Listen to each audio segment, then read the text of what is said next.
Cumprimento a amada igreja na santa e gloriosa paz, nosso Senhor e Salvador Jesus Cristo, amém.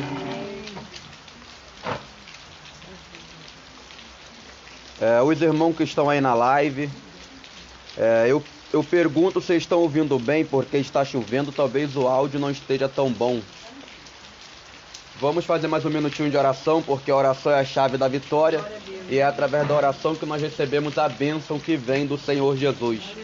Senhor maravilhoso Pai, Deus Todo-Poderoso, Tu és santo, digno de toda a honra, toda a glória e todo louvor, ó Pai. Neste momento, ó Pai amado da glória, nós estamos perante a Tua presença, para Te engrandecer, Te glorificar, ó Senhor, para Te adorar, ó Pai, porque nós viemos até aqui, ó Senhor amado, para cultuar o Senhor, ó Pai. Nós viemos até aqui para nos achegarmos perante a Tua presença, para nos achegarmos perante o Senhor, ó Deus, porque nós reconhecemos que Tu és o único capaz, ó Pai, de falar conosco. Nós também, ó Pai amado, percebemos, ó Pai, e sabemos que Tu és o único capaz de nos responder, és o único capaz de entregar uma bênção em nossa mão, ó Pai. Tu és o único, ó Senhor amado, que pode, ó Pai amado, jogar por terra toda a seta do maligno. És o único que pode trazer a libertação, és o único que pode trazer a cura. Tu és o único, ó Pai amado da glória, que tem o poder, ó Pai, os sinais, ó Senhor, para vir sobre a nossa vida. Tu és o único, ó Pai, capaz de nos avivar, ó Pai, de nos renovar. Tu és o único capaz, ó Senhor, de nos fazer nascer da água e do Espírito. Tu és o único capaz, ó Pai amado da glória, de nos fazer, ó Pai, perceber, ó Senhor amado, e alargar o pecado, porque, ó Pai, Tu és a sabedoria, Senhor amado, Tu és a verdade, Tu és a majestade, Tu és o poder. Então venha falando conosco, ó Pai amado, nesta noite, aquilo que o Senhor quer falar, não aquilo que nós queremos ouvir.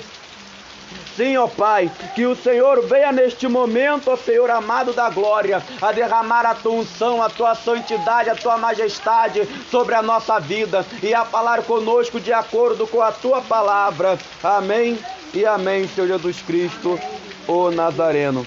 Podemos sentar para a honra e glória do Senhor Jesus Cristo. Neste momento vou estar louvando para a honra e glória do Senhor. Acredito eu que os irmãos estejam me ouvindo, só não sei se ouve tão bem por causa da chuva. Aleluia. Deus forte como Jeová, não há outro que eu conheça. Deus forte como Jeová, não há outro que eu conheça. Deus de vitória, varão de guerra, Deus poderoso é o Senhor. Deus de vitória, varão de guerra, Deus poderoso é o Senhor. Aonde está seu Deus? Aonde Ele está? Aonde está seu Deus? Aonde Ele está? Meu Deus está no céu, também no meu coração. O do mundo está morto, mas o meu ressuscitou. Meu Deus está no céu, também no meu coração. O do mundo está morto, mas o meu ressuscitou. O do mundo está morto, mas o meu ressuscitou. Amém. Vamos abrir a nossa Bíblia no livro de Lucas, capítulo 1, versículo 8 a seguir, para a honra e glória do Senhor Jesus Cristo.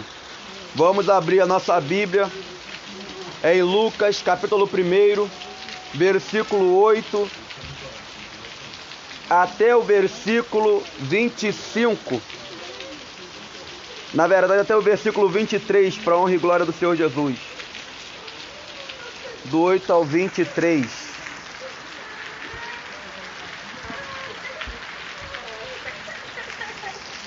E a palavra do Senhor, ela diz assim para a nossa meditação: exercendo ele o sacerdócio diante de Deus, na ordem do seu turno, coube-lhe por sorte, segundo o costume sacerdotal, entrar no templo do Senhor para oferecer o incenso.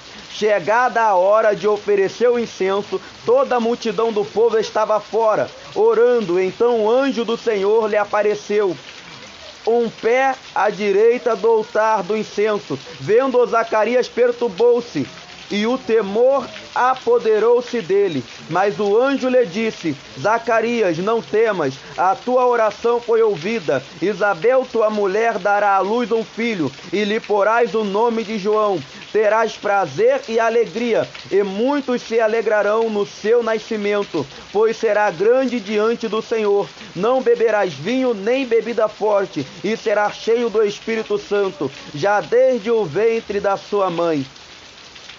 E converterá muito dos filhos de Israel ao Senhor seu Deus. Irá diante dele no espírito e poder de Elias, para converter os corações dos pais aos filhos, converter os rebeldes à prudência dos justos, e preparar ao Senhor um povo bem disposto. Perguntou Zacarias ao anjo: como saberei isto?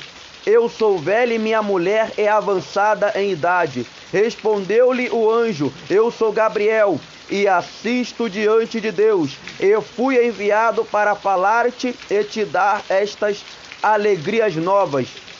E agora ficarás mudo, e não poderás falar até o dia em que estas coisas aconteçam, porque não creste em minhas palavras, que a seu tempo se cumprirão.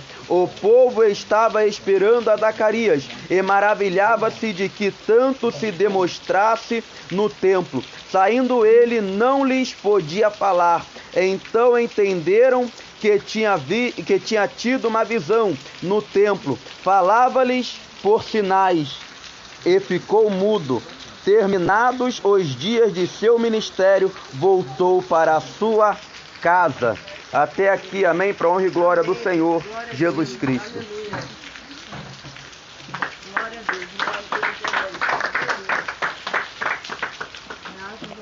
Aqui é a palavra de Deus, que foi escrita por Lucas, homem este que era o médico do seu tempo. Lucas, ele veio escrevendo este evangelho justamente para aqueles que não tinham, aleluia, justamente para aqueles que não tinham um grande entendimento. Por isso que Lucas, ele escreveu o evangelho de Lucas numa linguagem extremamente fácil, porque o intuito de Lucas era pregar o evangelho, escrever o evangelho para aqueles ao qual o olhar do povo, aleluia, ao qual o olhar do povo sofria preconceito. Então Lucas, o interessante é que Lucas, ele vai frisar bastante, aleluia, ele vai frisar bastante nas mulheres daquela época. Lucas, ele já começa o evangelho falando de João. Os outros já começavam a falar do nascimento de Jesus. Lucas, ele já veio falando do nascimento de João Batista. Depois Lucas, ele vai vir falando sobre a mãe de João. E o interessante é que o pai de João Batista naquela época, ele não era um sacerdote famoso. O pai de João Batista naquela época, ele era um sacerdote ao qual não era muito conhecido. Zacarias, ele veio de uma cidade pequena. Na cidade de Zacarias, ele não era bem visto. Mas Deus escolheu aquele homem, Deus escolheu aquele sacerdote, a qual aos olhos daquelas pessoas que não tinham visão espiritual, era um homem que não merecia, era um homem que não era conhecido, mas Deus escolheu aquele homem que não tinha, aquele homem que não era famoso, para entregar sobre a vida dele uma bênção. Bênção esta que seria um filho depois da sua velhice. Bênção essa que seria um filho que desde o ventre da sua mãe seria cheio do Espírito Santo. Como nós podemos ver no versículo 15, que vem dizendo exatamente assim: pois será grande diante do Senhor, não beberás vinho nem bebida forte, e será cheio do Espírito Santo, já desde o ventre da sua mãe. Deus veio dizendo que João Batista, desde o ventre, ele seria cheio do Espírito Santo. Eu fico imaginando que Zacarias, aleluia, que Zacarias, ali em suas orações, pedia para Deus um filho, porque naquela época era desonra para um pai e para uma mãe não ter filhos. Então eu imagino que no secreto com Deus, Zacarias dobrava o joelho e pedia a Deus um filho. Senhor, dai-me um filho. Senhor, me abençoa com um filho. E o interessante é que ali Zacarias, ele não queria um filho qualquer, ele não queria um filho de qualquer maneira, mas ele queria um filho especial, ele queria um filho cheio do Espírito Santo, ele queria um filho ao qual Deus fosse usar, ele queria um filho, aleluia, ao qual Deus chegasse e falasse: Zacarias, você está agraciado por um filho, você está agraciado porque teu filho desde o ventre é cheio do Espírito Santo de Deus. Zacarias, ele não queria um filho para crescer e conhecer o pecado. Zacarias, ele queria um filho para crescer e só conhecer das coisas do Senhor. Essa é a importância dos pais e da mãe, desde antes de ter o filho, orar em favor dos teus filhos. E quando o filho nascer, orar ainda mais em favor dos seus filhos. Porque assim como Deus fez com Zacarias, Deus pode fazer contigo. Deus pode fazer com qualquer um. Ah, mas meu filho já é nascido. Apresenta o teu filho a si mesmo, na mão do Senhor. Porque Deus, ele é um Deus que muda o cenário. Deus, ele é um Deus que muda a situação. Deus é um Deus, aleluia, ao qual ele pega aquela criança e enche do Espírito Santo. Aleluia. E o interessante é que a palavra do Senhor, ela é gloriosa. E ela vem falando, aleluia, ela vem falando no versículo 16, Deus ele deixa uma promessa para Zacarias. Tem pessoas que lêem o versículo 16 e 17, ao qual essas pessoas olham esse versículo, mas eles acham que essa promessa foi apenas para Zacarias. Mas essa promessa está até hoje, que diz assim, ó, Lucas capítulo 1, versículo 16. E converterá muito dos filhos de Israel ao Senhor seu Deus. Irá diante dele no espírito e poder de Elias, para converter os corações dos pais aos filhos, converter os rebeldes à prudência do justo, e preparar ao Senhor um povo bem disposto. Essa promessa está até os dias de hoje. Não apenas para os seus filhos, não apenas para a tua vida, mas essa promessa está, aleluia, para a vida daqueles ao qual se encontra com Cristo. Deus está falando: olha, se você pedir, eu vou te encher tremendamente com o Espírito Santo. E se você pedir, eu vou te usar para você, aleluia, chegar aos filhos de Israel. Eu vou te usar para você chegar para aqueles que já estão na presença de Deus, chegar para aqueles que já conhecem a palavra. Eu vou te encher de uma tal maneira que você vai pregar para aqueles que conhecem a palavra e eles se converterão. Essa promessa se encaixa muito com o que Deus fez com Ezequiel. Deus chegou para Ezequiel e falou: Ezequiel, profetiza sobre os vales dos ossos secos. E que vale era aquele que estava seco? Era o vale do coração, porque o coração do povo de Israel estava seco, os ossos do povo de Israel estavam secos, os ossos do povo de Israel espiritualmente não tinha mais água. E Jesus, aleluia, Jesus ele vem dizendo o quê? Jesus ele chega no poço, ele conhece uma mulher, ele pede água para a mulher, aquela mulher fala: olha, mas por que você está pedindo água para uma samaritana se você é judeu? Aí Jesus ele vem e fala o seguinte: olha, se porventura você beber da água que eu posso te dar, você jamais sentirá sede. Então na época de Ezequiel, o que o povo de Israel faltava na vida deles era água. Por isso que naquela época eles estavam como ossos secos. E era a mesma coisa como aqui na vida de Zacarias. Na época de Zacarias, Deus tinha ficado 400 anos sem falar com o povo de Israel. Então o povo de Israel estava como ossos secos. O povo de Israel necessitava de água. E o interessante é que João Batista ele vem falando o quê? Eu sou a voz que clama no deserto. Se ele clamava no deserto, era porque no deserto não tinha água. Mas ele veio pregando a palavra de Deus. Por quê? Porque a palavra de Deus é água. A palavra de Deus é fonte. E quando essa fonte vem de acordo com a nossa vida, automaticamente aquilo que estava seco se torna molhado. Automaticamente aquilo que não tinha vida torna a da vida. Porque em Salmos, lá no livro de Salmos vai me falando o seguinte: seja uma videira plantada na beira do rio. Por que nós temos que ser uma videira plantada na beira do rio? Porque se nós estivermos plantados na beira do rio, nós vamos receber água. E recebendo água, nós vamos ter nutriente. E tendo nutriente, nós daremos fruto. Aquela árvore que estava morrendo, aquela árvore que estava secando, ela volta de novo a florescer. Ela volta novamente a dar fruto. E isso é muito, aleluia, e isso é igual nos dias de hoje. Nos nossos dias de hoje, nós podemos dizer, aleluia, nós podemos dizer que a maioria dos evangélicos estão como ossos secos.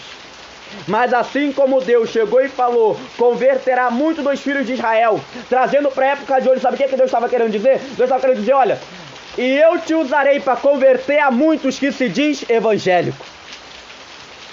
Eu te usarei para converter a muitos que se diz cristão. Mas para isto é necessário me pedir para te encher de Espírito Santo, porque o Espírito Santo é aquele ao qual é a fonte de água. E se você é revestido do Espírito Santo, automaticamente na tua vida terá água. E aonde você passar para pregar, independente se aquela pessoa é cristão ou não cristã, independente se aquela pessoa é de doutrina ou não é de doutrina, você vai ser usado como fonte de vida para aquela vida. Aí o 17 vem dizendo assim, ó: irá diante dele o Espírito e o poder de Elias, para converter os corações dos pais aos filhos, converter o rebelde à prudência do justo e preparar ao Senhor um povo disposto. Olha que promessa maravilhosa, ao qual nós podemos pegar para a nossa vida. A primeira promessa que nós podemos pegar para a nossa vida é de estar cheio do Espírito Santo, para pregar para aquele que conhece a palavra e eles se converterem. A segunda promessa que nós podemos pegar para a nossa vida, de acordo com a palavra do Senhor, é que quando nós tivermos que ir para algum lugar, o Espírito Santo já vai adiante, ou seja, quando nós tivermos que evangelizar, quando nós tivermos que fazer uma visita, quando nós tivermos que pregar, nós temos que saber que o Espírito Santo de Deus já está indo à nossa frente com o poder, com a majestade, com a primazia. Ele já está indo adiante de nós. Então nós não precisamos temer.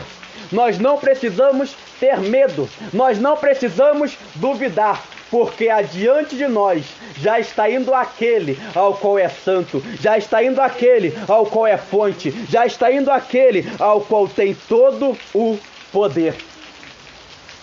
Então, se Deus mandar-nos nós irmos, nós apenas temos que pegar e ir. A terceira promessa que nós podemos pegar para a nossa vida, já vou voltar para a história de João, mas a terceira promessa que nós podemos pegar para a nossa vida é: vai converter o coração dos pais aos filhos. Sabe o que Deus está querendo dizer? Deus está querendo, olha, eu te usarei e eu vou te usar para converter o pai ao filho, ou seja, eu vou te usar para ganhar não apenas uma pessoa, mas toda a família daquela pessoa. Às vezes, a tua família necessita de uma libertação. Aí Deus está falando, olha, se você deixar o meu Espírito ir adiante de ti, assim como eu te converti, eu converterei toda a tua família. Assim como você vai fazer uma visita na casa de alguém, eu vou te usar para converter a todos daquela família. Esta é a terceira promessa. Deus, ele vai usar os teus servos para converter dos pais aos filhos, ou seja, vai converter toda aquela família. Toda aquela família vai se achegar até Jesus. A quarta promessa que Deus nos deixa neste versículo é o seguinte: eu te usarei para converter os rebeldes à prudência do justo. A quarta promessa é que Deus, Ele vai nos usar para levar a conversão aos rebeldes. E aqueles rebeldes alcançarão a prudência. E alcançando a prudência, eles serão justos. Então Deus, além de te usar para ganhar a alma daqueles que estão indo para a igreja, mas ainda não conheceram a Cristo, Ele também vai te usar para ganhar almas daqueles que estão no mundo sendo rebeldes. E a quinta promessa, para fechar a parte de promessa, a quinta promessa é o seguinte: vai preparar ao Senhor um povo bem disposto.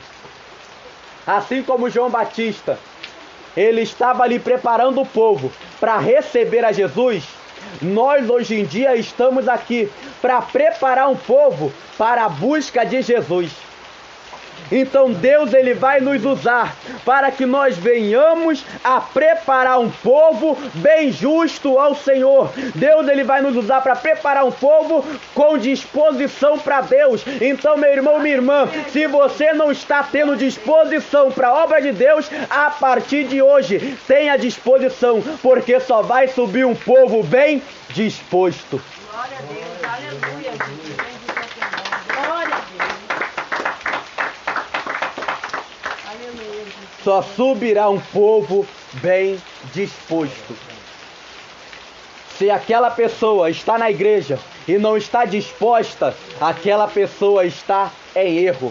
Mas se você está vendo que aquela pessoa está em erro, não julgue aquela pessoa, dobre o joelho para orar, sabe por quê? Porque a promessa de Deus é que Ele te usará para preparar um povo disposto. Então, se aquela pessoa não está disposta, Deus vai te usar para levar disposição até aquela pessoa, porque você vai ser fonte de vida, você vai ser fonte de água, você vai ser fonte de poder, e aquela pessoa que não está com disposição, ela terá a disposição do Espírito Santo na vida dela.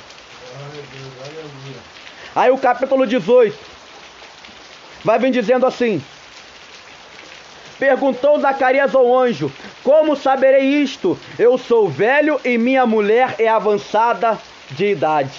Aí ele continua falando, no versículo 19 e 20, ele diz o seguinte: e agora ficarás mudo.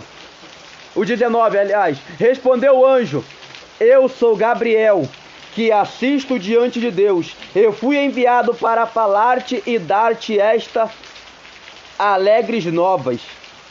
E agora ficarás mudo e não poderás falar até o dia em que estas coisas aconteçam, porque não crestes nas minhas palavras, que a seu tempo se cumprirão. Entenda uma coisa.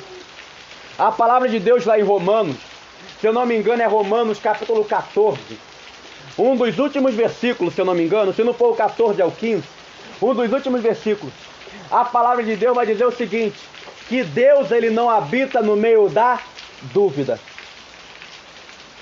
Zacarias aqui neste momento, quando o anjo falou para ele que ele seria pai, mesmo sendo avançado de idade, e a mulher dele, se eu não me engano, é Raquel não, é Isabel, isso aí. E a mulher dele, que é Isabel, ela é estéril, ela não podia ter filho. E ele já era avançado de idade, ele já era muito velho. E quando o anjo falou para ele que ele teria um filho, ele não creu, ele não acreditou. Entenda, ele era sacerdote. Ele era sacerdote, já tinha tido muitas experiências com Deus. Ele entrava no templo, era o único que podia entrar no santo. Ele era aquele que veio de uma linhagem de sacerdotes, porque ele era da geração de Levi. Então ele já sabia dos milagres que Deus havia feito com os patriarcas. Ele já sabia do milagre que Deus tinha feito com Abraão. Ele sabia do milagre que Deus fez com Isaac. Ele sabia do milagre que Deus fez com Jacó.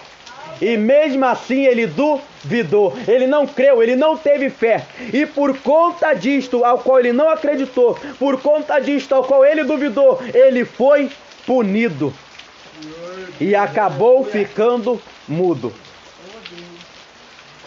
Entenda uma coisa: quando nós duvidamos da palavra do Senhor, quando nós não acreditamos na palavra do Senhor, Deus ele pode vir na nossa vida com uma punição.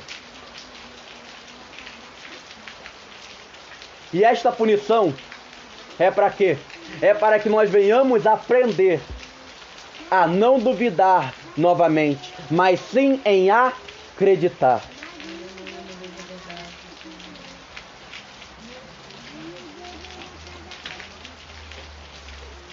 Aleluia. O interessante é que quando Deus chega e fala algo para nós, nós temos que nos agarrar naquele algo. Um outro exemplo é o povo que caminhava no deserto.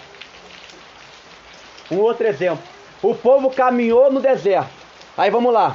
O povo estava no Egito. No Egito o povo viu as 10 pragas ao qual Deus fez, ao qual Deus jogou para o povo do Egito. Depois das 10 pragas, o povo viu Deus ajudando eles a sair do Egito. Depois que eles saíram do Egito, o povo viu Deus, quando estava tendo sol, colocava sobre a cabeça deles nuvem, eles não sentiam calor. Quando era de noite, Deus colocava do lado deles nuvem de fogo, eles não sentiam frio. Aí Deus não permitiu que a roupa deles envelhecessem. Olha que interessante, a roupa deles não envelhecia, a roupa deles não rasgava, a sandália deles não descosturava. Aí olha interessante, você imagina uma criança que nem Elisa, uma criança pequena. Elisa estava no deserto, não tinha como fazer novas roupas. Então essa roupa que Elisa tá é a mesma roupa que Elisa teria até quando ficasse de maior. Então Deus, ele fez até mesmo a roupa crescer. Enquanto a roupa estava no corpo de Elisa, que Elisa ia crescendo, a roupa dela também crescia junto com ela. Então Deus fazia até mesmo um pedaço de pano crescer. O interessante é que o povo de Israel, eles também viram o quê? O mar se abrir. O povo de Israel viu eles passando pelo mar e o povo do Egito ficando afogado. O povo de Israel viu Deus dando comida, dando maná do céu para eles. O povo de Israel pediu carne e Deus fez o redemoinho de carne, de codorna, chegar até eles. Aleluia. Depois de todas essas maravilhas, o povo de Israel... e tem mais uma ainda. Teve até mesmo a água. Eles chegaram no lugar ao qual o nome era Mara. Por que o nome era Mara? Porque o significado de Mara é água azeda, água amarga. É isso que significa Mara. Então a pessoa que tem o nome de Mara, né, significa azedo, né? Então Mara, o nome do lugar era Mara, porque lá só tinha água amarga, água azeda, água que não dava para beber. E naquele momento eles pediram para Deus, e Deus fez aquela água se tornar doce. Deus fez até mesmo a água sair da rocha. Aí quando Deus mandou Moisés ficar 40 dias no monte para pegar a tábua da lei, aquele povo duvidou do que Deus tinha falado com Moisés. Entenda uma coisa, o povo ficou ali. O povo ficou ali esperando Moisés. Acredito que Moisés falou assim: olha, vou ficar 40 dias no monte e Deus vai vir sobre a nossa vida com a lei. Aí eu acredito que aquele povo esperou Moisés o primeiro dia, esperou Moisés o 10º dia, esperou Moisés o 20º dia. Aí no 30º dia eles falaram: isso daí não é verdade não. Eu acho que Deus não está mais falando com Moisés não. Por que Moisés vai precisar ficar 40 dias no monte, sem comer e sem beber nada, para receber tábua da lei? Da mesma forma que Deus estava falando com Moisés, Deus não podia falar com Moisés aqui? Deus não falou com Moisés o que nós tínhamos que fazer e a gente fez? Por que Deus não falou com Moisés no meio de nós? Eu acho que isso não é verdade não. Deus não está mais na vida de Moisés não. Vamos fazer agora o bezerro de ouro. Aí ali eles cismaram de fazer um bezerro de ouro. Colocaram o Arão contra a parede. Imagino eu que quando colocaram Arão contra a parede, eles chegaram até a cogitar em matar Arão a pedrada. Porque eu lembro que quando, lá mesmo, lá em Gênesis, em Êxodo na verdade, eu lembro que lá em Êxodo ou Gênesis, Moisés vai falar assim: Deus, por que o Senhor me mandou vir até este povo para falar com Faraó. Se Faraó agora está fazendo o povo sofrer mais do que quando eu não estava aqui. Aí Moisés vai falar assim, ó Deus, o povo até tentou me apedrejar. Se aquele povo tentou apedrejar Moisés, que era aquele que estava sendo usado para fazer os sinais, vocês acham que o povo não tentou apedrejar Arão, para Arão deixar eles fazerem, aleluia, fazer o bezerro de ouro? Aí Arão, naquele momento, até mesmo Arão ali duvidou de Deus, por quê? Porque aquele povo queria apedrejar Arão, sendo que Arão já tinha usado o cajado dele para transformar, aleluia, para o cajado virar o quê? Serpente. Arão já tinha usado o cajado dele para bater na água e a água virar sangue. Arão já tinha visto o cajado dele a florescer. Mas mesmo assim Arão duvidou. Olha o que acontece. Aquele povo ali tentou matar Arão. Acredito eu que aquele povo tentou apedrejar Arão. Aí Arão, em vez de ter fé e ter falado, olha, eu sou servo de Deus, vocês só vão me tocar se Deus permitir, porque se Deus não permitir vocês me tocar, vocês morrerão. Ele era profeta, ele podia fazer, ele era sacerdote, era levita, ele tinha toda a autoridade para falar isto. Mas aí Arão esqueceu de tudo que Deus tinha feito por intermédio da vida dele, e Arão permitiu que aquele povo viesse fazer o bezerro de ouro, e por conta disto Arão foi punido. Arão, ele não foi capaz de conhecer a terra prometida. E Arão morreu antes mesmo de Moisés, porque duvidou de Deus, mesmo depois de todos os sinais ao qual Deus tinha dado. Aí vamos voltar para o povo. O povo viu todos esses sinais. Todos esses sinais Deus mostrou para o povo. O povo tinha visto todos aqueles sinais. Aí o povo chegou e falou assim, olha, eu acho que Moisés não vai voltar para casa não. Eu acho que Moisés ele fugiu, falou que ia para o monte e fugiu junto com Josué, porque Josué foi com Moisés. Moisés e Josué eram os únicos que não sabiam do que estava acontecendo lá no meio do povo de Israel. E ali, por causa daquela dúvida, eles foram e construíram o bezerro de ouro. Por causa daquela dúvida. E quando eles construíram aquele bezerro de ouro, através da dúvida, o povo de Israel também foi punido. Porque o povo de Israel, eles não precisavam caminhar 40 anos no deserto, mas por causa da dúvida que eles tinham com Deus, foi o que fez Deus fazer eles caminharem 40 anos naquele deserto. Tem certas coisas na nossa vida que nós não recebemos por causa da dúvida. Tem bênção que nós temos que receber hoje, tem bênção que nós temos que receber daqui a uma semana, mas nós não recebemos por causa da dúvida. E aquela bênção, em vez de nós recebermos hoje, recebermos depois de uma semana, nós vamos receber daqui a 5 anos, daqui a 10 anos, daqui a 40 anos, daqui a 50 anos. Tudo por causa da dúvida. Porque aonde há dúvida, Deus não está.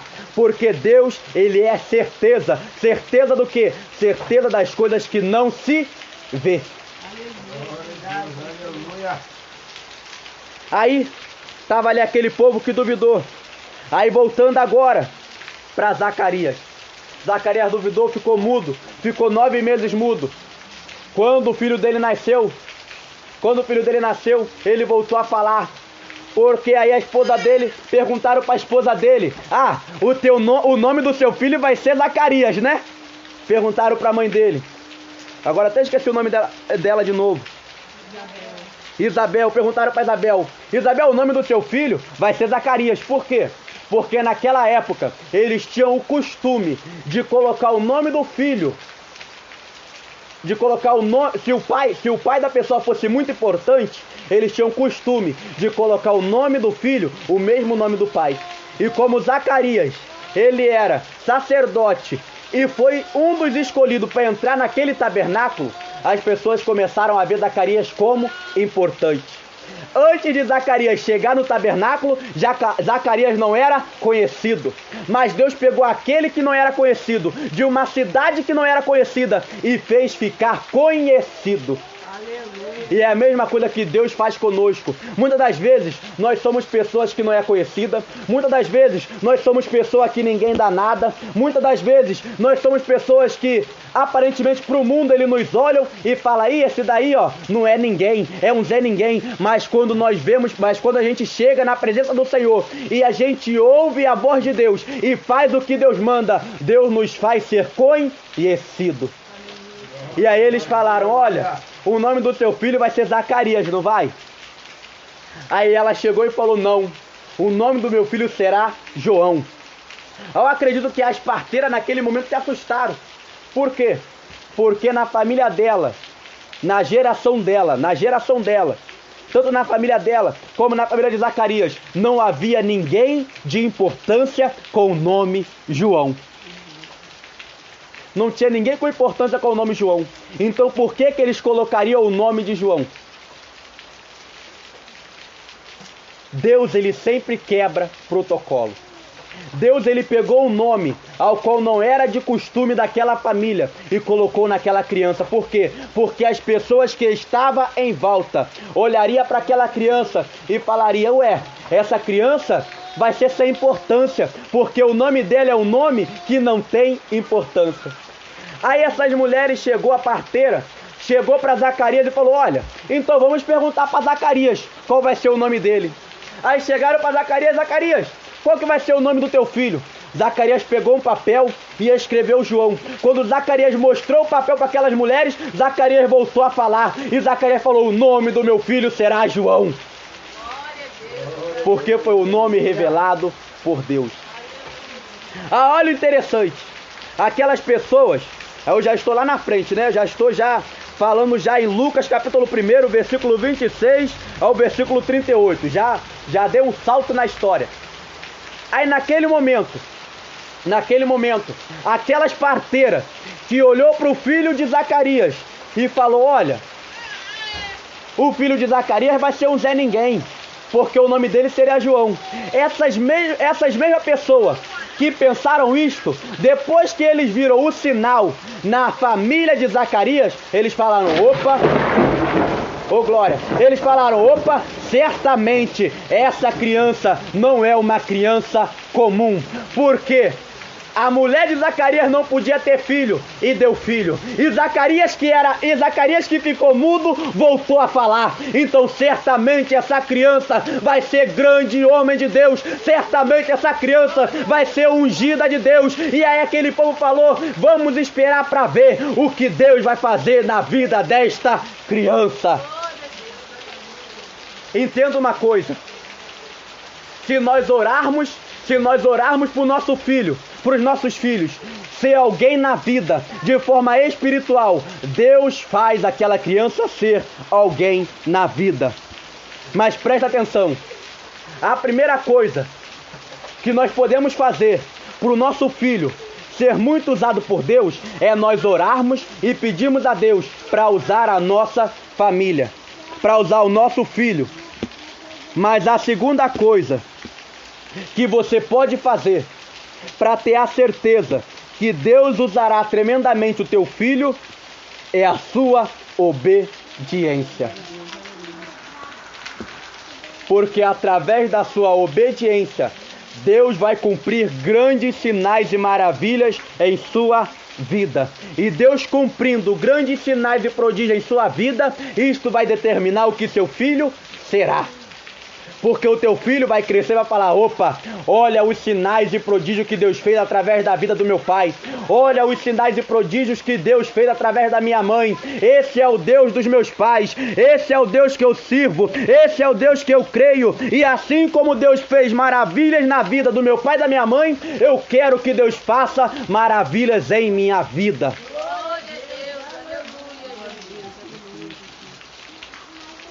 Aleluia. Ai, Deus ele é tremendo. Ai, Deus ele é tremendo. Um ponto que eu tenho que ler aqui, eu não posso sair daqui sem falar isso. É que naquele momento, quando Zacarias entrou no tabernáculo, quando Zacarias entrou no santuário, quando Zacarias entrou no templo, Zacarias ele teve que acender o quê? o incenso. Zacarias teve que acender o incenso. Tem muitos estudiosos, muitos teólogos, que eles tentam ver um significado no incenso que tinha dentro do tabernáculo. Eles tentam achar um significado para o incenso que tinha dentro do tabernáculo. Muitos, eles ainda não entraram em consenso. Mas eu lendo a palavra, Deus me deu entendimento do que seria esse incenso. Sabe por quê? Porque Deus ele pega aquele pequenininho, ao qual ninguém dá nada, não tem nem teologia, mas Deus ele revela qual é o significado do incenso. Enquanto aqueles que já são conhecidos, aqueles que são grandão, que fez teologia, estão tentando achar o significado do incenso, Deus pegou o pequenininho e deu o significado. Vai ter um outro dia eu posso chegar aqui e pregar sobre o tabernáculo, sobre o santuário, que Deus me deu um entendimento muito lindo sobre o tabernáculo. Um outro dia, permitindo Deus, eu trago para os irmãos. Mas vou falar só do incenso agora, porque Deus ele fala que Zacarias entrou no tabernáculo, entrou no santuário e acendeu o incenso. Acredito eu que todos aqui já ouviu falar sobre Shekinah. Shekinah significa a glória de Deus. E a glória de Deus é simbolizada como fumaça. Deus ele também fala que a nossa oração, que a oração do justo, sobe para os céus como incenso agradável para a narina de Deus. Aí olha que tremendo.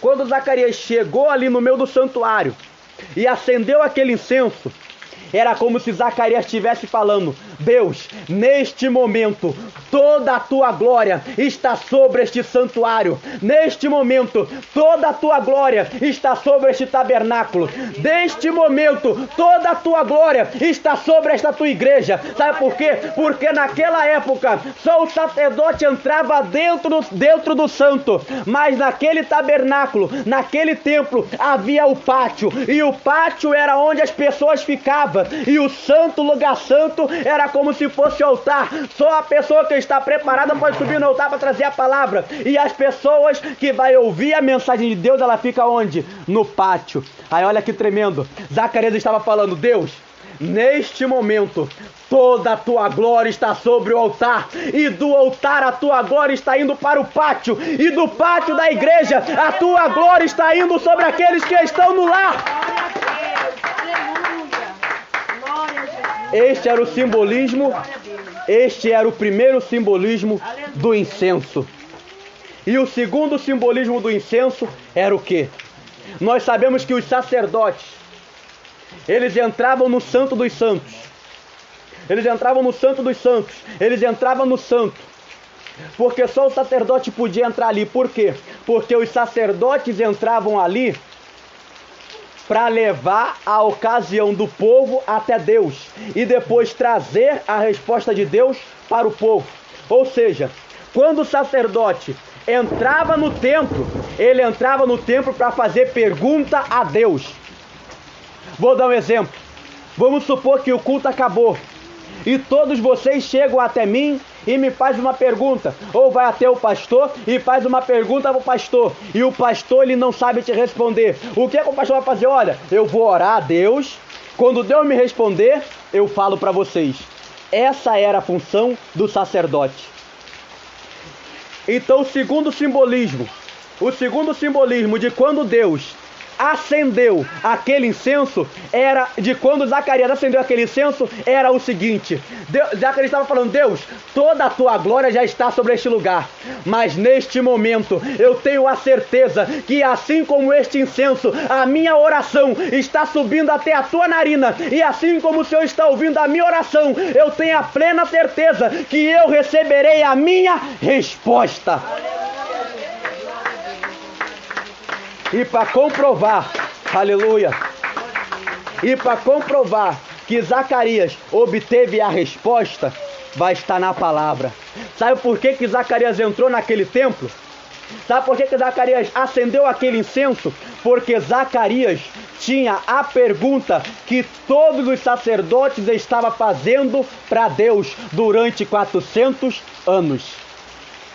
Ele entrou ali no templo, imagino eu, que ele entrou no templo para fazer a seguinte pergunta: Deus, quando o Senhor vai voltar a falar com o teu povo? Deus, quando o Senhor vai enviar o Messias, aquele que veio para nos trazer a salvação?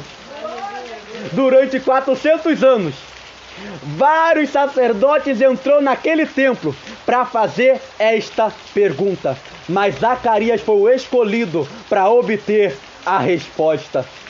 Quando Zacarias entrou naquele templo e perguntou para Deus, Deus chegou para Zacarias e falou: Zacarias, Zacarias, você não era nem conhecido, entrou aqui no templo para me fazer essa pergunta. Durante 400 anos eu não respondi o povo, mas eis que hoje eu vou te responder, Zacarias, porque você é o escolhido pela minha mão para que eu venha te responder, porque eu tenho visto que tu és um servo fiel e verdadeiro. Enquanto a maioria dos sacerdotes está pervertendo o povo, enquanto a maioria dos sacerdotes está sendo fariseu, você está sendo fiel e verdadeiro.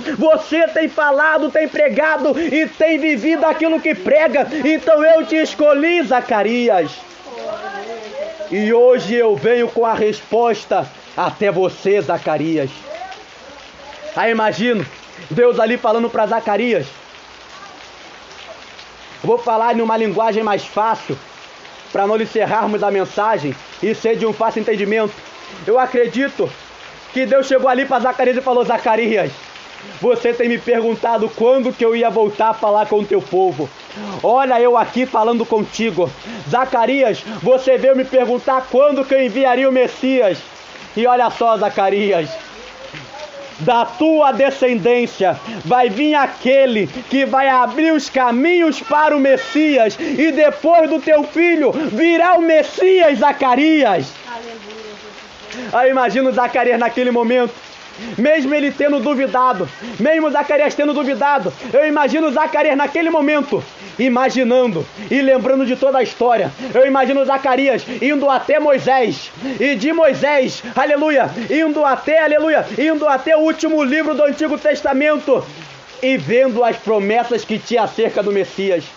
Eu imagino Zacarias pensando, Jesus, Moisés foi aquele que abriu o Mar Vermelho, mas o meu filho será aquele que vai abrir a passagem para o Messias. Aleluia. As pessoas olham para João Batista e falam: João Batista não fez nenhum sinal. Mas é que se engana. Aqueles que olharem com a visão espiritual vai ver que os sinais, aleluia, vai ver que os sinais que João Batista fez são sinais que ninguém mais poderá fazer. Porque João Batista, ele foi o escolhido para, assim como Moisés que abriu o Mar Vermelho, Zacarias foi o escolhido para abrir a passagem para o Messias. Aí olha que interessante. Assim como o povo da época de Moisés foi batizado ao passar pelo mar que estava aberto, apóstolo Paulo que vai dizer isso, que Moisés e o povo de Israel foi batizado quando passou pelo mar aberto. Assim quando o povo de Israel foi batizado quando passou pelo Mar Vermelho, João Batista foi aquele que foi usado para batizar os santos do santo. Ele foi aquele que foi usado para batizar o Deus de Israel. Ele foi aquele que foi usado para batizar o Messias, batizar o Filho de Deus, batizar aquele que veio para nos trazer a salvação. Então Deus, ele quebra protocolo. Deus, ele usou Zacarias, o sacerdote que não era conhecido. Deus, ele escolheu Zacarias, o sacerdote que não era conhecido. Deus escolheu a mulher de Zacarias, e ela também não era conhecida, para dar à luz o filho, que seria aquele que abriria o caminho para o Messias. Então que nós venhamos pegar a promessa que está escrita no livro de Lucas, no capítulo 1, versículo 16 e 17, para a nossa vida.